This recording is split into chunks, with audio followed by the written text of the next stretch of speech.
Here's a quick overview on how to do a transposition. I've opened up this version of without a song, and I'm going to go ahead and take you through the steps to transpose it. The first thing we're going to do is highlight everything by hitting the Command A key. That's going to highlight all the notes and chords and key signatures, and this is an important step in Dorico because it only transposes what is highlighted. Then under the right menu, we're going to go down to Transpose, and we are going to go ahead and use Dorico's calculator to figure out the intervals that we need.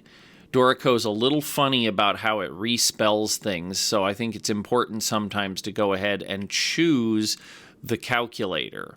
So since my song was originally in E flat, I'm going to go ahead and choose E flat as my starting point, and I'm going to leave the at octave thing. That's not terribly important.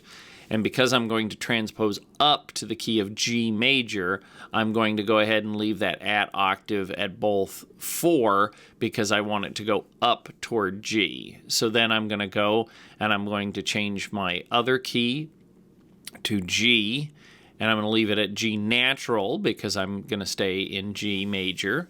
And then when I hit apply, you'll see that it will alter the interval over there and it will choose the appropriate setting. So you can see it goes up a major third, and there's the 4 half steps that represents. Now down here, we need to check these options. The first option we want to do is transpose the key signature. That's obviously very important. Then the next 4 options we're actually going to uncheck. We do not want to keep relative respelling of notes and chords in the layout because that can cause us to have sort of some gremlins in the system, because when we transpose to a new key like this, we really want to reset things. And the same is true of the respelling of chord symbols.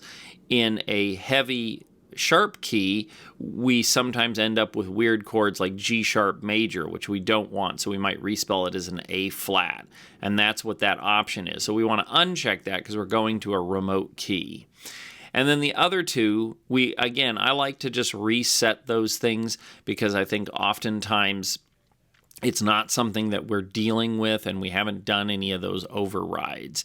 And so this will give us a much cleaner transposition. And then finally on the bottom, we want to respell the notes to avoid the crazy accidentals, because who wants a bunch of triple flats in our score? So from here, we can basically just accept the change and hit the OK key, and it will transpose our document for us. And you can see it transposed the entire document, melody, chord symbols, and key signature all at the same time. So I hope this helps.